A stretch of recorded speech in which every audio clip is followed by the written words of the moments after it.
அனைவருக்கும் வணக்கம்.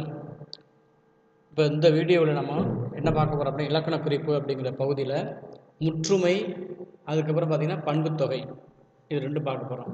முற்றுமை, பண்புத்தொகை அப்படிங்கிறத நம்ம இந்த வீடியோவில் பார்க்க போகிறோம். முற்றுமைனா என்ன சார்? முற்றுமைனா என்ன அப்படின்னா, முழுமை பெற்ற ஒரு சொல்லுக்கு தான் முற்றுமை அப்படின்னு அர்த்தம். அது வந்து அப்படிங்கிற ஒரு அசைச்சொல் இருக்கும், அல்லது இடைச்சொல் அப்படின்னு சொல்லலாம். அந்த இடைச்சொல்லோடு வரக்கூடிய ஒரு அப்படிங்கிற அசைநீளோட வரக்கூடியது தான் அப்படிங்கிறது. அது வந்து எப்படி இருக்குன்னா, முழுமை அடைந்திருக்கும். அதில் வந்து மீதம் அப்படிங்கிறது அங்கே இருக்காது. இப்போ உதாரணத்துக்கு இங்கே கவனிங்க, இந்த பாடத்துக்குள்ளே உள்ளே போவோம். நம்ம பாடப்பகுதியில் முற்றுமை அப்படிங்கிற இலக்கண குறிப்பு நம்ம பாடப்பகுதியில் வந்து ஐந்தும் அப்படின்னு கொடுத்துருக்கு. ஐந்தும் அப்படின்னு கொடுத்துட்டு முற்றுமைன்னு கொடுத்துருக்கு. என்ன சார் இதில் முற்றுமைன்னு எதை வச்சு சொல்கிறோம்? நம்ம ஐந்தும் அப்படிங்கிறோம். இப்போ 5 இருக்குது, அதில் 4 அப்படின்னு சொல்கிறேன். அப்போ என்ன இருக்குது? 1 வந்து மீதப்பட்டிருக்கு இல்லையா, முழுமை அடையலை. அப்போ அந்த ஒரு நபர், இப்போ 5 பேர் இருக்காங்க, 5 பேரில் இந்த 4 பேரை மட்டும் நான் கூட்டிகிட்டு போகிறேன். அப்போ இங்கே என்ன இருக்குன்னா, அந்த 4 பேரில் 5 பேரில் ஒரு ஆள் அங்கே நிற்கிறார் இல்லையா. அப்போ அந்த ஒரு ஆள் நிற்கிறதுனால என்னாச்சு அப்படின்னா, அந்த இது முழுமை அடையலை. 4 பேரையும் கூட்டி போயிட்டேன் அப்படின்னா ஒன்றும் தப்பு இல்லை, சரிங்களா? 4 பேரையும் கூட்டி போயிட்டேன் அப்படின்னா அது முழுமை அடைந்தது. 5ம் 4ம் 7ம் 3ம் இந்த மாதிரி சொன்னாவே 3 பேர் தான் இருக்காங்க, 3 பேரும் பாஸ் அப்படின்னு சொல்கிறோம். இந்த வகுப்பில் 20 பேர் இருக்காங்க, 20 பேருமே பாஸ், 20ம் பாஸ் அப்படின்னு சொல்கிறோம். அப்போ 20ல் ஏதோ ஒரு 2 பேர் ஃபெயில் ஆகிட்டாங்க அப்படின்னா 20ல் வந்து 18 பேர் தான் பாஸு, 18 பேர் தான் பாஸு, 2 பேர் ஃபெயில் அப்படின்னு சொல்ல முடியாது. அப்போ ஒரு எண்ணிக்கையை குறிக்கிறோம், அதில் முழுமையான சொல் அப்படிங்கும்போது முற்றுமை அப்படின்னு சொல்கிறோம். முற்று பெற்ற ஒரு சொல், அதனால் முற்றுமை அப்படிங்கிறோம். இங்கே கவனிங்க, 5ம் அப்படிங்கிறது முற்றுமை. ஏன் அப்படின்னா, முற்று பெற்ற அல்லது முழுமையை குறிக்கக்கூடிய ஒரு சொற்கள், சரியா? முழுமையை குறிக்கும் ஒரு சொற்களை முழுமையை குறித்த சொற்களை உணர்த்துவது அப்படின்னு கொடுத்துருக்கணும். முழுமையான பொருளை தரக்கூடிய சொற்கள், முழுமையை குறிக்கும் ஒரு சொற்கள் அப்படின்னு சொல்லி வந்திருக்கணும். சரி, கவனிங்க. முற்று பெற்ற அல்லது முழுமையை குறித்த சொற்களை உணர்த்துவது அப்படின்னு எழுதியிருந்தேன். 5ல், இப்போ இங்கே கவனிங்களே, 5ல் 2 என்றால் மீதம் 3, சரிங்களா? 5ல் 2 அப்படிங்கிறோம், 5ல் 2 அப்படிங்கிறோம். இப்போ 5மே முடியலை, சரிங்களா? 5 பேருக்கு இப்போ ஒரு டாக்டர் இருக்கார், ஒரு 5 பேஷண்ட் இருக்காங்க அப்படின்னு சொல்கிறோம். 5 புற நோயாளிகள் இருக்காங்க அப்படிங்கிறோம். 5 பேர் இருக்காங்க. அவர் வந்து இப்போ 2 நோயாளிகளை பார்த்துட்டாரு. மீதம் எத்தனை பேர் இருப்பாங்க? மீதம் இருக்கிறாங்க, ஆனால் இன்னும் எல்லோரும் கம்ப்ளீட் ஆகலை, இன்னும் முழுமை அடையலை. அப்போ 5மே பார்த்தாச்சு அப்படின்னா அதில் மீதம் இல்லை. அந்த மாதிரி 5ல் 2 அப்படின்றால் மீதம் 3 இருக்குது, 3 பேர் இருக்காங்க இல்லையா. அப்போ பேலன்ஸ் இருக்கிறதுனால என்ன, அந்த சொல் முற்று பெறலை. ஆனால் இங்கே 5ம் அப்படிங்கும்போது முற்று பெற்றது இல்லையா, முற்றுமை. அதனால தான் முற்று பெற்றதுனால் முற்றுமை. அது மட்டும் இல்லாமல் அப்படிங்கிற அசைச்சொல், சரிங்களா? அப்படிங்கிற அசைச்சொல் வர்றதுனால அது முற்றுமை அப்படிங்கிறோம். அது மாதிரி வரக்கூடிய 5மே என்பது இந்த எண்ணிக்கையை காண முழுமை. 5மே அப்படிங்கிற என்ன அர்த்தம்? இந்த எண்ணிக்கைக்கான ஒரு முழுமையை குறித்தக்கூடியது. 5மே ஓகே, சரியா? 5மே வந்துருச்சு, அல்லது 2மே, இப்போ இருக்கிறது 2 பேர் தான் அப்படின்னா 2 பேருமே, 3 பேர்னா 3 பேருமே, யாவரும் அப்படின்னா எல்லாருமே, யாவரும், எல்லோரும், எழுமையும், சரிங்களா? இவற்றுள் அப்படிங்கிறது என்ன அப்படின்னா, என்ற அசைச்சொல்லோடு முற்று பெற்றதை குறித்தது. இந்த என்ற அசைச்சொல் முற்று பெற்றதை குறித்தது. முற்றுமை அப்படிங்கிற இலக்கண குறிப்பு. அப்படிங்கிறது கொஞ்சம் ஒரு குழப்பமான ஒரு பகுதி. இதே மாதிரி விளக்கம் வேறு எதுக்கும் கொடுக்குற மாதிரி இருக்கும். அப்போ இதுக்கும் அதே விளக்கம், அதுக்கும் அதே விளக்கமா அப்படிங்கிற மாதிரி ஒரு குழப்ப நிலை இப்போ போக வரும். அது சற்றே தெளிவடையணும் அப்படின்னா நீங்கள் கொஞ்சம் ஆழமாக படிக்கணும், ஆழமாக கவனிக்கணும். ஆழ்ந்து கவனித்தால் மட்டுமே இந்த இலக்கண வகுப்புகள் சரியாக புரியும் என்பதை இங்கே உங்கள் மாணவர்களுக்கு தெரிவித்துக் கொள்கிறேன். இப்போ முற்றுமை அப்படிங்கிறது பார்த்தீங்கன்னா, முற்று பெற்ற சொல். இப்போ எழுமையும் அப்படி சொல்கிறேன். எழுமையும்னா பிறவி வந்து 7 தான், எழுமையும் ஏமா பிடைத்து அப்படின்னு சொல்ல முடியா. அப்போ எழுமையும் அப்படிங்கிறது 7 பிறவி தான் இருக்குது, அதுக்கு மேலே பிறவி இல்லை, அதனால் அது எல்லாமே சொல்லியாச்சு, எல்லா பிறவிகளையும் சொல்லியாச்சு, அதனால் எழுமையும் அப்படிங்கிறோம். இப்போ இதில் 6ன்னு சொல்ல முடியாது, 6 அப்படி தான் சொல்ல முடியும், 7ல் 6 அப்படி தான் சொல்லணும். அல்லது எல்லோரும் அப்படின்னா எல்லாருமே, அங்கே இருக்க எல்லாருக்குமே சொல்கிறது, யாரையும் விட்டு வைக்கல, அப்போ முழுமையடைந்த சொல். இது மாதிரி யாவரும், இந்த மாதிரி வரக்கூடிய சொற்கள் எல்லாமே முற்றுமை அப்படிங்கிறத மனசில் வச்சுக்கோங்க. இங்கே 5ம் அப்படின்னு சொல்லியிருக்கு இல்லையா, இந்த 5ங்கிறது முற்று பெற்ற அல்லது முழுமை அடைந்த சொற்களை உணர்த்துவது. சரிங்களா, முழுமை அடைந்த, இது வந்து முழுமை அடைந்த சொற்களை உணர்த்துவது அப்படிங்கிறது. அப்போ முழுமை அடைந்த சொற்கள்லாம் என்னது? இப்போ 5 பேர் இருக்காங்க, 5மே அப்படிங்கிற பொருள் சொல் இல்லையா, அந்த மாதிரி யாவரும் எல்லோரும் அப்படின்னா அதில் முழுமை அடைந்த சொல். எழுமையம் அப்படிங்கிறது முழுமையடைந்த சொல் அப்படிங்கிறத இங்கே உணர்த்துது அப்படிங்கிறத இங்கே புரிஞ்சுக்கோங்க. அடுத்து பார்த்தீங்கன்னா பண்புத்தொகை முற்றுமை அப்படி முடிந்த நிலையில் அடுத்து வந்து பண்பு தொகை. பண்பு தொகை அப்படிங்கிறது பண்பு தொகை. தொகைனாவே என்ன அப்படின்னா மறைந்து வருதல். தொகைனானது தொக்கி நிற்றல் அல்லது மறைந்து வருதல் என்பதன் பொருள். இப்போது நம்ம பாடப்பகுதியில் வந்து செங்கயல் வெண் சங்கு அப்படின்னு கொடுத்துருக்காங்க. செங்கயல் வெண் சங்கு அப்படிங்கிறது இது ரெண்டுமே வந்து பண்பு தொகைகள். இது ரெண்டுமே என்னது? பண்பு தொகைகள் அப்படிங்கிறது. இப்போ உதாரணத்துக்கு செங்கயல் அப்படின்னு கொடுத்துருக்கேன், அது மட்டும் கொடுத்துருக்கேன், நீ வந்து பண்பு தொகைகள்னு எழுதலாமா? எழுதக்கூடாது. ஏன் அப்படின்னா செங்கயல்ங்கிறது ஒன்று தான் இருக்குது, அதனால் இது பண்பு தொகை அப்படின்னு எழுதிக்கணும். இங்கே ரெண்டுமே கொடுத்ததுனால நான் பண்பு தொகைகள் கொடுத்துருக்கேன்.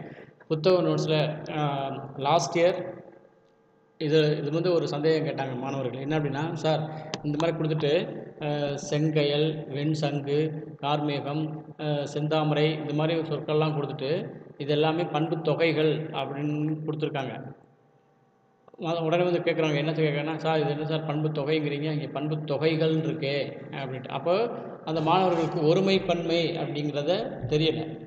அப்போ இங்கே என்ன அப்படின்னா கமா போடவும் இல்லை. ரெண்டாவது நோட்ஸில் கொஞ்சம் பிரிண்டிங் மிஸ்டேக், கமா போடாமல் செங்கயல் வெண் சங்கு, நான் கமா போட்டால் உனக்கு தெரியாமல் போச்சுங்கிறதுக்காக தான் நான் என்ன 1 2 அப்படின்னு போட்டிருக்கேன். ரோமன் லெட்டரை பொறுத்துக்கலையா, 1 இது 2வது சொல் அப்படின்னு. செங்கயல் வெண் சங்கு இது ரெண்டுமே என்ன பண்பு தொகை. சரிங்களா, ரெண்டுமே பண்பு தொகைகள் அப்படிங்கிறோம். இப்போ பண்புனா என்ன சார் அப்படின்னா, பண்புனா என்ன? ஒருத்தரை பற்றி ஒரு கேரக்டர், ஒரு குணநலங்களை சொல்கிறது. அவர் எப்படி இருக்கார் அப்படின்னா, அவர் எப்படிப்பட்டவர் அப்படின்ட்டா ரொம்ப நல்லவர்னு அப்படிப்போம். அந்த நல்லவர் அப்படின்னா அதுக்கு என்னென்ன இருக்குது? ரொம்ப பெருந்தன்மையானவர், ரொம்ப இனிமையாக பேசக்கூடியவர், ரொம்ப கடுமையாக பேசக்கூடியவர், அதுக்கப்புறம் என்னது ரொம்ப உயரமாக இருக்கிறவர். இப்போ அடையாளங்கள் சொல்கிறோம், எப்படி இருப்பார் அப்படின்னா, அவர் எப்படி இருப்பார் அப்படின்னாவே, எப்படிப்பட்டவர் அப்படின்னாவே அவருடைய பண்புகள் சொல்கிறோம். நம்ம ரொம்ப கருப்பாக இருப்பார், ரொம்ப சிகப்பாக இருப்பார், ரொம்ப குண்டாக இருப்பார், அல்லது ஒல்லியாக இருப்பார், அதுக்கப்புறம் என்னது ரொம்ப உயரமாக இருப்பார், உயரம் அப்படிங்கிறோம். ரொம்ப இனிமையாக பேசக்கூடியவர், ரொம்ப கடுமையாக பேசக்கூடியவர், கடுமையாக ஓடுவார், கடுமையாக நடப்பார். ஸோ இந்த மாதிரிலாம் சொல்கிறது என்ன அப்படின்னா, ஒரு நபரை பற்றிய பண்பு நலன்கள், ஒரு நபரை பற்றிய ஒரு பண்புகள், அது அவருக்குரிய பண்பு நலன்கள் அப்படிங்கிறோம். இப்போ ஒவ்வொருத்தருக்கும் ஒரு நிக்நேம் வச்சுருப்பாங்க, ஸ்டூடெண்ட்ஸுக்குள்ளே நிக்நேம் வச்சுருப்பீங்க. என்ன அப்படின்னா அந்த பண்பு வந்து அதிகமாக இருக்கிறதுனால அந்த பேர் அவங்களுக்கு வந்திருக்கும். அப்படி நிக்நேம் வைக்கிறது, நிக்நேம்ங்கிறது பட்ட பெயர் சொல்லும் இல்லையா, அந்த மாதிரி ஒரு விளையாட்டாக வச்சு பேசுவீங்க இல்லையா, அந்த மாதிரி இப்போ கண்ணகரேன்னு இருப்பேன் அப்படின்னா, கருவாயா அப்படிம்போம். அப்போ கருவாயன்ற ஏன் சொல்கிறேன் அப்படின்னா, ரொம்ப கருமையாக இருக்கிறதுனால, ரொம்ப கருப்பு கலரில் இருக்கிறதுனால, அட்டை கருப்புன்னு சொல்கிறோம் இல்லையா, அந்த மாதிரி இருக்கிறதுனால அவனுக்கு பேர் அது ஒரு அடைமொழி அவனுக்கு. அப்போ இது வந்து அவனுடைய பண்பு. இதில் வந்து அந்த நிறம் மட்டும்தான் அவன்கிட்ட மிகுதியாக இருக்குது, மற்ற எதுவும் இல்லை அப்படிங்கிறதுனால அவனுக்கு பேர் கருவாயன் அப்படின்னு பேர் சொல்கிறான். சரியா, சிகப்பி அப்படின்னு சொல்கிறோம்.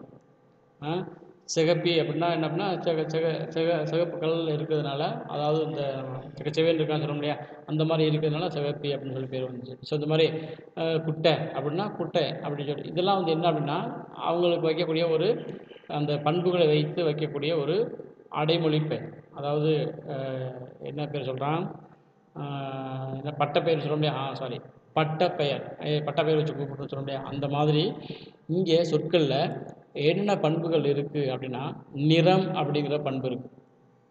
வடிவம் அப்படிங்கிறது ஒரு பண்பு, அளவு அப்படிங்கிறது ஒரு பண்பு, சுவை அப்படிங்கிறது ஒரு பண்பு, குணம் அப்படிங்கிறது ஒரு பண்பு. இதெல்லாம் உணர்த்துவது ஆகியவற்றை குறிப்பாகவோ வெளிப்படையாகவோ உணர்த்துவது அப்படிங்கிறத பண்பு அப்படிங்கிறோம். பண்புனா என்ன அப்படின்னா, இந்த நிறம், அதுக்கப்புறம் வடிவம், அளவு, சுவை, குணம் ஆகியவற்றை குறிப்பாகவோ அல்லது வெளிப்படையாகவோ உணர்த்துவது என்ன அப்படின்னா பண்பு, அது பண்பு பெயர் அப்படின்னு. உதாரணத்துக்கு செம்மையான கயல், செங்கயல் அப்படிங்கிறத நம்ம எப்படி எழுதலாம் அப்படின்னா செம்மையான கயல். இங்கே செம்மை அப்படிங்கிறது என்ன அப்படின்னா செம்மை கூட்டல் கயல் அப்படி பிரிக்கலாம். செங்கயல் அப்படிங்கிறத செம்மை கூட்டல் கயல். ஏன் செம்மையான கயல்னு சொல்லிட்டு செம்மை கூட்டல் கயல் பிரிச்சிருக்கேன். செம்மையான கயல்ங்கிறது அதை செம்மை கூட்டல் கயல் தான் பிரிக்கணும். ஏன் செம்மையான கயல் சொல்கிறோம்னா அதை இன்னும் தெளிவுபடுத்துறதுக்காக செம்மையான கயல் அப்படின்னு சொல்கிறேன். இப்போ செம்மை அப்படிங்கிறது சிவப்பு என்ற நிறத்தை குறிக்க வந்த சொல் அப்படித்தானே. செம்மை அப்படிங்கிறது நிறத்தை குறிக்கக்கூடிய ஒரு சொல் அப்படின்றோம். இதுபோல் வெண் சங்கு, வெண் சங்கு வெண்மையை குறிக்கக்கூடிய ஒரு சொல், வெண்மை அப்படிங்கிற நிறம். இப்போ வெண்மை, செம்மை இதெல்லாம் என்ன அப்படின்னா நிறத்தை குறிக்கக்கூடிய பண்பு, நிறத்தை குறிக்கக்கூடிய ஒரு பண்பு அப்படின்னு பார்க்குறோம். இந்த பண்பில் நிறம், வடிவம், அளவு, சுவை, குணம் அப்படின்ட்டு இருக்கு. இது ஒவ்வொன்றா ஒவ்வொரு எடுத்துக்காட்டு பார்க்கணும். நம்ம நிறத்துக்குரிய பண்பு என்ன, அது வந்து மறைஞ்சு வந்தால் என்ன வரும், அதே மாதிரி வடிவத்தை குறிக்கக்கூடிய பண்பு என்ன, அளவை குறிக்கக்கூடிய பண்பு, இப்போ ஓவரெலாம் சொல்லிடுறேன். இது ஒவ்வொன்றா எடுத்துக்காட்டுனா பின்னாடி வகுப்புல பார்க்கலாம். இப்போ என்ன அப்படின்னா இப்போ நிறத்தை குறிக்கக்கூடியதுன்னு சொல்லியிருக்கேன். இங்கே இருக்குது செங்கயல், வெண் சங்கு இதெல்லாம் வந்து நிறத்தை குறிக்கிறது. வெண்மைனா வெள்ளை அப்படிங்கிற மாதிரி, செங்கயல் அப்படின்னா சிவப்பு அப்படிங்கிற நிறத்தை குறிக்கிறது அப்படின்னு. வடிவம் அப்படிங்கிறது, இப்போ வடிவம் என்னது உருளை அப்படிங்கிறது, சரிங்களா. நிலவு அப்படிங்கிறோம், மதி நிலவு சொல்லியா, நிலவுங்கிறது ஒரு வடிவத்தை குறிக்கக்கூடிய பண்பு அப்படிங்கிறோம். இப்போது குறுந்தகடு அப்படிங்கிறோம். குறுந்தகடுங்கிறது இந்த டிஸ்க் சொல்கிறோம் இல்லையா, அந்த சிடி பிளேயர் சொல்கிறோம் இல்லையா, அந்த சிடி அப்படிங்கிறத அதை குறுந்தகடு ஆங்கிலத்தில் தமிழில் சொல்கிறோம். குறுந்தகடு அப்படிங்கிறது அந்த குறுகலான தகடு, ஒரு வட்ட வடிவமான ஒரு தட்டு, வட்டு அப்படிங்கிறது வட்ட வடிவம், சரியா. வட்டுங்கிறது வட்ட வடிவத்தை குறிக்கக்கூடிய ஒரு தட்டு, வட்டுனா தட்டுன்னு அர்த்தம், வட்ட வடிவத்தில் இருக்கிறதுனால அது வட்டு அப்படின்னு பேர் வருது. அப்போ அது வந்து வடிவத்தை குறித்தது. அதுக்கப்புறம் வந்து அளவு அப்படிங்கிறோம். நெடுந்தேர் அப்படிங்கிறோம். நெடுந்தேர் என்னது, அளவு, ஒரு நீண்ட தேர் அப்படிங்கிறோம். நீண்ட தூரம் அப்படிங்கிறோம், நெடுந்தூரம் அப்படிங்கிறோம். அப்போ நெடுந்தூரத்தை எப்படி பிரிக்கலாம், நெடுமை கூட்டல் தூரம். அப்போ இதில் அதில் பண்புக்குரிய விகுதி என்னன்னா மை அப்படின்னு சொல்கிறோம். பண்புக்குரிய விகுதிகள் வந்து மை. இது பண்பு பெயர் புணர்ச்சியில் சொல்லும்போது தெளிவாக சொல்லலாம். இப்போ அந்த மை அப்படிங்கிற விகுதி குறிப்பாகவோ அல்லது வெளிப்படையாகவோ மறைந்திருக்கும். இங்கே வருங்க மறைந்தே இல்லை, செம்மையான கயல், மை அப்படிங்கிற வெளிப்படையாக வந்திருக்கு. ஆனால் இங்கே செங்கயல் அப்படிங்கிற மைங்கிறது மறைமுகமாக இருக்குது. அப்போ குறிப்பாகவோ வெளிப்படையாகவோ உணர்த்துவது என்ன அப்படின்னா பண்பு அப்படின்னு பார்த்துக்கோங்க, சரிங்களா. அதுக்கப்புறம் அளவில் பார்த்தாச்சு. அப்புறம் சுவை அப்படிங்கிறது, சுவைங்கிறது என்ன, ரொம்ப வந்து இனிமை, இன்தமிழ் அப்படிங்கிறோம். இனிமை கூட்டல் தமிழ் அப்படிங்கிறோம். இன்சுவை, இனிமை கூட்டல் சுவை அப்படி, இனிப்பான சுவை அப்படிங்கிறோம். அப்போது குணம் அப்படிங்கிறது, குணம் அப்படிங்கிறது கடுநடை, காந்தியோட நடை அப்படின்னா கடுமையான நடையாக இருக்குமா. காந்தி வந்து இந்த தண்டி யாத்திரை போகும்போது, யாத்திரை அப்படிங்கிறது ஒரு இரவு பயணம் சொல்கிறோம் இல்லையா, அந்த இதெல்லாம் போது மற்ற தொண்டர்கள்லாம் ஓடுவாங்களாம், இவர் நடந்துக்கிட்டு இருப்பாராம். அந்த மாதிரி கடுமையாக நடக்கக்கூடிய ஆற்றல் வாய்ந்தவர் காந்தியடிகள் அப்படி சொல்கிறோம். அப்போ அவருடைய குணம் கடுமை அப்படிங்கிறது கடுநடை, கடுமை கூட்டல் நடை, கடுமையான நடை சொல்லும் இல்லையா. இப்போ இதெல்லாம் பண்பு, இதெல்லாம் வந்து பண்பு, அவருடைய பண்புன்னு சொல்லும் இல்லையா. அப்போ இங்கே நம்மளுக்கு பாடம் வந்து என்ன அப்படின்னா, பாடப்பகுதியில் செங்கயல், வெண் சங்கு இந்த பண்பு தொகைகள் அப்படிங்கிறோம்.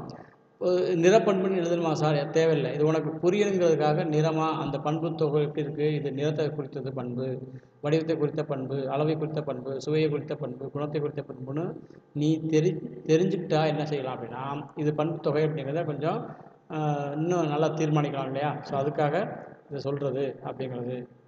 அடுத்து பாருங்கள், இதில் நிறத்தை குறித்த பண்பு, நிறத்தை குறித்த பண்பு, இப்போ இது மட்டும் இங்கே சொல்லியிருக்கேன். அடுத்தடுத்த வீடியோவில் வந்து என்ன அப்படின்னா வடிவம், அளவு, சுவை, குணம் இதெல்லாம் சொல்லலாம். இப்போ நிறத்தை குறித்த பண்பு பெயர்கள் என்னென்ன அப்படின்னா, செந்தாமரை அப்படிங்கிறது, இதை செம்மையான தாமரை அப்படின்னு விழிச்செழுதலாம். பிரிக்கும்போது செம்மை கூட்டல் தாமரை அப்படின்னு பிரிக்கணும். நல்லா கவனிங்க. பிரித்து எழுதுக அப்படின்னா செம்மை கூட்டல் தாமரை. இதை இன்னும் கொஞ்சம் தெளிவாக சொல்லணும் அப்படின்னா செம்மையான தாமரை. இதுக்குள்ள அடக்கம் என்ன அப்படின்னா மை அப்படிங்கிற விகுதியை மறைஞ்சிருக்கு. ஆணு அப்படிங்கிறது ஒரு இடைச்சொல் அப்படின்னு சொல்லிக்கலாம். செந்தாமரைங்கிறத செம்மை கூட்டல் தாமரை அப்படி பிரிக்கலாம். கருங்கடல் அப்படிங்கிறது கருமை கூட்டல் கடல் அப்படிங்கிறது பிரிக்கலாம். அதுக்கப்புறம் கார் மேகம் அப்படிங்கிறது கருமை கூட்டல் மேகம். இங்கே கார் அப்படிங்கிறது கருமை கருப்பு அப்படிங்கிறது தான் கருமைக்கு கார் அப்படின்னு சொல்கிறோம். கார்னாவே பொருள் பொதுவாக மேகம். மேகம் எப்படி தான் இருக்குது அப்படின்னா கருப்பு கலரில் இருக்கணும். அதுதான் மேகம். கார் மேகம் அப்படிங்கிறோம். கருப்பு கலரில் தான் இருக்கணும் அப்படிங்கிறோம். அப்போ கார் அப்படிங்கிறது கருமை அப்படிங்கிறது. இங்கே சேயடி அப்படிங்கிறது செம்மை கூட்டல் அடின்னு பிரிக்கணும். இப்போ நம்ம ஏற்கனவே உடம்புடுமை பிரச்சனையில் சேய கூட்டல் அடின்னு மட்டும் பிரிச்சிருக்கோம். ஏன் அப்படின்னா அது உடம்புடுமைக்காக சொல்லும்போது சேய கூட்டல் அடின்னு பிரிச்சு இருக்கிறதும். ஆனால் சேயடிங்கிறது ஒரு பண்புத்தொகை. சேயடிங்கிறது ஒரு பண்புத்தொகை. செம்மையான அடி அல்லது சிவந்த அடி, சிவந்த பாதம். அடினா பாதம். இப்போ பொதுவாக இது முருகனுடைய பாதத்தை குறிக்கும் போது சேயடி அப்படிம்பாங்க. சேயன்னா முருகன் அப்படின்னு ஒரு பொருள் இருக்குது. சேன்னா இங்கே சிவந்த முருகனுடைய பாதம் மட்டும்தான் சிவந்திருக்கும், மற்ற பாதங்கள் சிவந்திருக்காது அப்படிங்கிறதுக்காக சேயடி அப்படின்னு சொல்லியிருக்காங்க. சேயடினா சேயூன் அப்படின்னாவே முருகன் அப்படிங்கிறது குறிக்கும்.